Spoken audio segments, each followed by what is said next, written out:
Social মিডিয়ায় barrister Suman নামটার সাথে অনেকেই দীর্ঘদিন থেকে বাটপার শব্দটা যোগ করেন, একেবারে রাইটলি। আমি তাকে আরো স্পেসিফিকলি যদি বলতে চাই, এই ভদ্রলোক আসলে একটা মুনাফেক। আমরা যারা আওয়ামী লীগ করেন, প্রকাশ্যে আওয়ামী লীগ করেন, তাদের সম্পর্কে আমাদের যে পারসেপশন সেটা স্পষ্ট। আমরা জানি উনি আওয়ামী লীগ করেন, উনি এই বাজে বিভৎস দলটা করেন।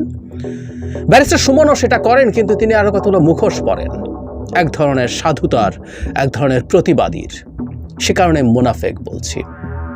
এই মুনাফেক বা বাটপার সুমন প্রকাশ্যে এসছেন, এবং আমি একটা জিনিস খেয়াল করেছি, তার মুনাফেকদের ক্ষেত্রে যেটা হয়, তারা কিছু কিছু মানুষের মধ্যে বিভ্রান্তি তৈরি করতে পারেন, করেছিলেনও।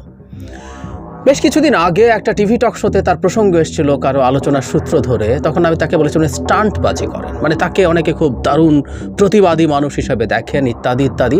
আমি স্টান্টবাজি করেন বলেছিলাম। আমি ভিডিওটা মন্তব্যে দিয়ে দেবো, আপনাদের আগ্রহ থাকলে দেখবেন। এরপর কখনো কখনো দুই একজন পরিচিত মানুষ আমাকে বলেছে আমি তার প্রতি একটু বেশি টাফ হচ্ছে কিনা।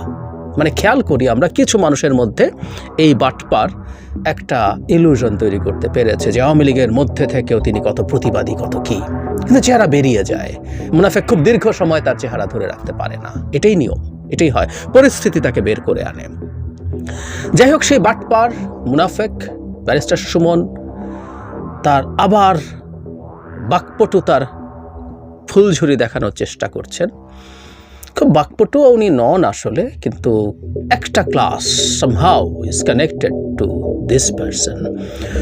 তো উনি এসে কোনো একটা গর্ত থেকে উনি জনগণের সামনে এসছেন, এবং সেই ভুল বোঝানো তত্ত্ব, মানে উনি কি বলেছেন, আমি শুরুর অংশ একটু পরে ভিডিওটা আমি মন্তব্যে দিয়ে দেবো, দেখে নেবেন।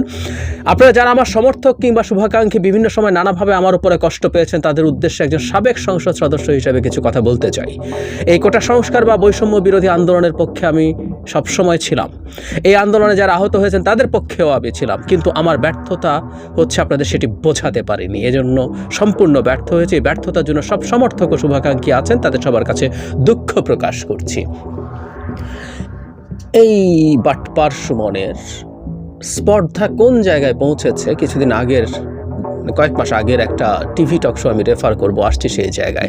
সো উনি বোঝাতে ব্যর্থ হয়েছেন, মানে উনি এই আন্দোলনের সাথে আছেন। এরপর উনি বলছেন যে এই মুহূর্তে যে কাঠামোগত সংস্কারের কথা বলা হচ্ছে সেটার পক্ষে উনি অনেক আছেন। দুর্নীতির বিরুদ্ধে কথা বলেছেন, ওই যে বেনজির, গোলাপ, তারপরে সালাউদ্দিন, সালাম মুর্শেদি কার বিরুদ্ধে কি করেছেন ইত্যাদি ফিরিস্তি।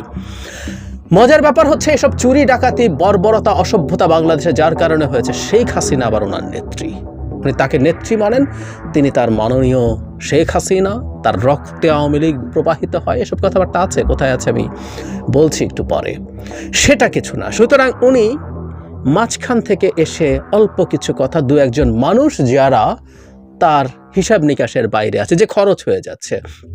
আমি আমার ভিডিওতে বলেছিলাম উনি বেনজিরকে, যেহেতু সরকার এখন খাবে, তাই বেনজিরকে নিয়ে দুদকে যান, কিন্তু উনি তো ভূমিমন্ত্রী, মানে সাবেক ভূমিমন্ত্রী ছিলেন, যার সম্পদ নিয়ে বিরাট কথাবার্তা আছে, সাইফুজ্জামান চৌধুরী, তাকে নিয়ে তো দুদকে যান নাই।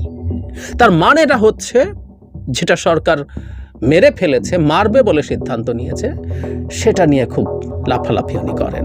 সুতরাং ওনার এগুলো দেখেই তার ভণ্ডামি বুঝি এবং তার স্টান্টবাজি বোঝা যায়। এবং আবারও বলছি, কিছুটা ইলুশন তৈরি করতে পেরেছেন, কিন্তু সেটা ভেঙে পড়েছিল শেষ পর্যায়ে এসে 4 অগস্ট। সেই প্রসঙ্গেও আসছি। তার একটা স্পর্ধার কথা বলছিলাম। আমি একটা টক শোর লিঙ্ক মন্তব্যে দেই,